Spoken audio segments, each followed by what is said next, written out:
there is a movie in theaters right now that is tracking to be the third movie in a series that is going to make, they think, over $2 billion. And this will be the only time in human history we've had 3 movies from the same franchise hit $2 billion real dollars. Bridget Jones. Not Bridget Jones. Unfortunately not. My mother would be thrilled, but no. God, I love it. It's Avatar.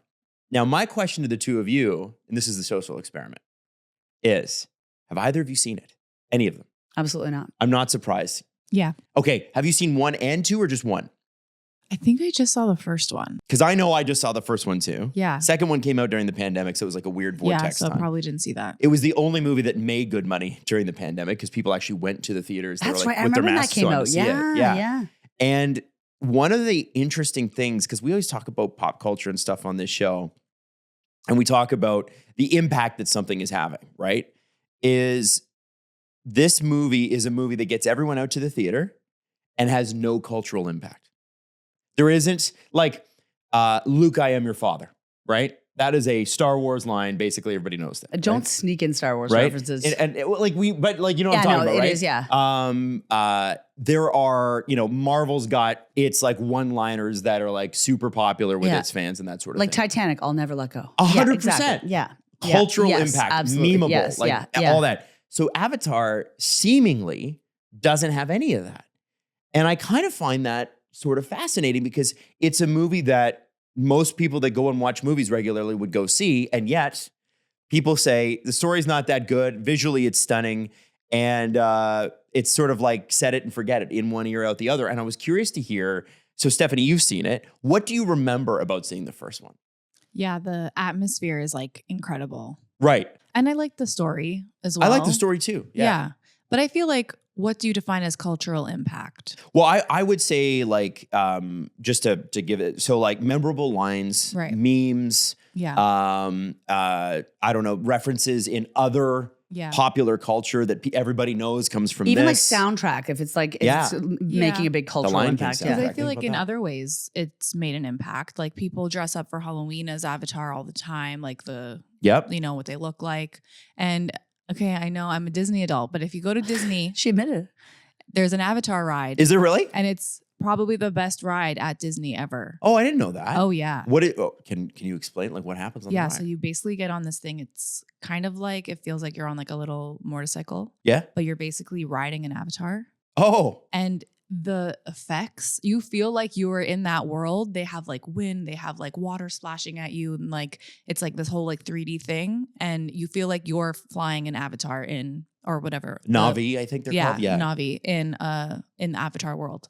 Really? Yeah. And it's good. It's like one of the best rides ever. Yeah. It's very immersive. It's amazing. cheaper to do acid. Like it's cheaper to do acid. Just have it, be an adult and just have a trip. So I remember it when it came out. I went with my girlfriend at the time, and it first off, it was one of the first movies you ever saw with 3D. Like true 3D, right? The cultural impact of like the graphics and like the level of that was, I guess. Yeah. Yeah, that's the only, Yeah, and it was like, I remember both of us looking at each other afterwards going, whoa, like that was crazy. Like, can you believe that? And then it sort of just went away. And part of it I wondered too, is there was a 12-year gap between the first and the second movie. Is that part of the problem here? And then the second movie comes out during COVID. I think that because there were so many advancements when it comes to technology and just like animation and, editing in general, that I think it was so ahead of its time. And then it was like in the pandemic, it was like of its time or even behind its time. Yeah. I didn't even know until right now what the storyline was because it's essentially Pocahontas. Like the first movie is essentially Pocahontas. I thought that they were snake people. And I do not like amphibians. I do not like amphibians. And they are amphibian, yeah. This has an amphibian vibe, and I don't like it. You don't like amphibians? And actually, I now that I'm seeing the storyline, I could get into it. It's actually, is a good, it's a good story. Yeah, actually, I did watch the second one. I just remembered because it was, during COVID. But I went to the theater, and I saw it in a theater that the sides were also the screen. Whoa, I didn't know that existed. Just unlocked in memory. And it was kind of like nauseous, to be honest. Like I felt a sounds little like hell. nauseous. Yeah. Come to a 3D box that you can't leave, with amphibians on all of the walls again. Yeah. That sounds like a badass trip. It kind of felt nauseous, but I did see the second one. So You did? Yes. It was hard to remember because you blacked it out. Yeah, I guess so. Yeah. Well, but isn't it funny, right? Like you saw the second movie and you saw it in a way that I didn't even know theaters like that existed, Yeah. Steph. And yet it didn't really hold I with know. Do you Yeah. remember what it was was it sort of the same story repeated or No, I think it was different. There was like different Navi and different and people? like different, like a whole different crowd. If I'm thinking of the right movie, it must be. Yeah. Well, Yeah. so for me, I love a bad action movie. So I'm going to be in on this. And I don't I saw the first one. I haven't seen the second one, but I think I'm going to just see it and then I'm going to go see the third one in theaters because what the heck, right? During the holidays you can go see some movies and that sort of thing. But you look at something like that versus is it Marty Supreme?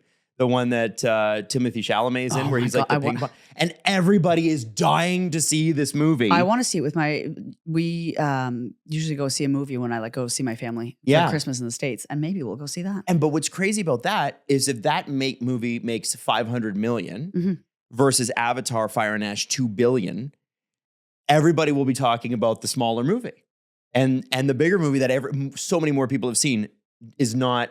It just doesn't have the hit. It's so strange. She's kind of hot. Who is? The amphibian. Yeah, well, there's an amphibian doing it scene too. Oh, there's like snake sex. Yeah, there's not. That's snake blue sex. Snake sex. Blue snake sex. It's a love scene. It's a love scene. It's not like yeah. It's there's some love. That's in kind it. of well. It has. It has heart and soul. It seemingly has some stories of like colonialist. racial justice, which I can get into. I just don't. I find them spooky. Like they're like these people. I will watch Pocahontas. I hope that everyone gets their land back in this movie, but they're so wet looking. They are wet. Yeah. Okay. Oh, they are. They're generally wet. Yes. Okay. Yeah. The Way of Water is the name of the second movie, which Steph saw in the box of hell. That Yes. It's all coming back to me. Yeah. The new IMAX theater Hellbox. All right, Jax. Let me ask you this. All right, biggest movie of 2025, or one of the biggest movies of 2025, was F1. I didn't see it. Would you rather see the Blue Amphibians? Yeah. Or the F1 movie in the box, the Hell box? No. It wouldn't be a Hell box for me. It'd be a Heaven box. I like F1. You will love the F1 movie. F1 girly.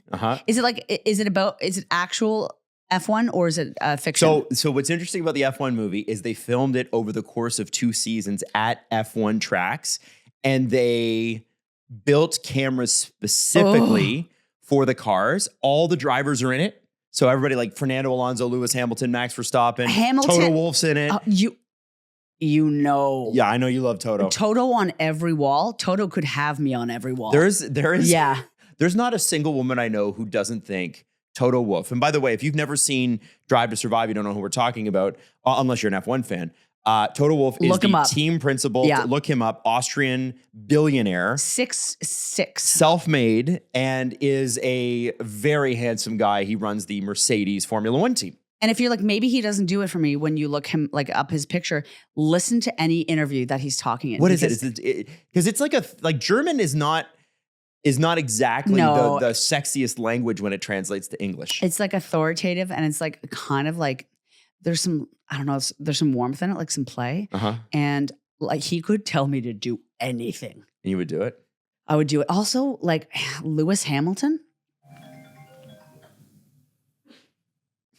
I'm still dealing with the Broncos stuff. Okay. Are you getting Bronco calls? My phone keeps ringing. That's okay. Brenda the Bronco's coming up later in the show. We'll talk about her, but yeah, and Lewis Hamilton. Okay, like maybe this is too far, but no, give it to us. A Lewis and Toto sandwich. That's what that movie will be for me. All right. Yeah. Well, Lewis, I have to say, I don't know if you know this. Lewis is already training for next season. So he did what anybody does, and he went to Antarctica to train. He's turning it into like a vacation and a training session. He's so hot. Is he still vegan? I don't know. He does it all, doesn't he? He's kind of cool. He's kind of cool. He's the coolest guy in the world, probably. So cool. Oh my God. All right. So I wanted to at least hit this Avatar thing, because to me it is such a strange phenomena. I'm glad to know that the actual storyline has some substance, because I didn't look into that earlier because I didn't want to. No, Yeah. James Cameron is a very interesting man. Give me Titanic. That was James Again, Cameron. that's what I mean. Give me another Titanic. Titanic 2. Could we? I mean, what?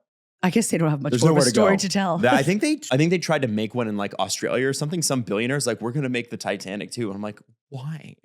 Could they redo why? it, but with the actors? Like they could just redo the storyline. That'll never happen. Anyways, I was just gonna say like redo the movie, but it's with the actors now. You mean like new actors? No, like Leo, but now. Leo, but now? Yeah. So he's like 50 and Yeah. he's like playing cards and gambling Listen, and gambling his way onto the Titanic. He loves the idea of being younger, whether it's him or somebody else. So yeah. Okay, yeah, put him in there. I don't know Put him about in there, that. yeah.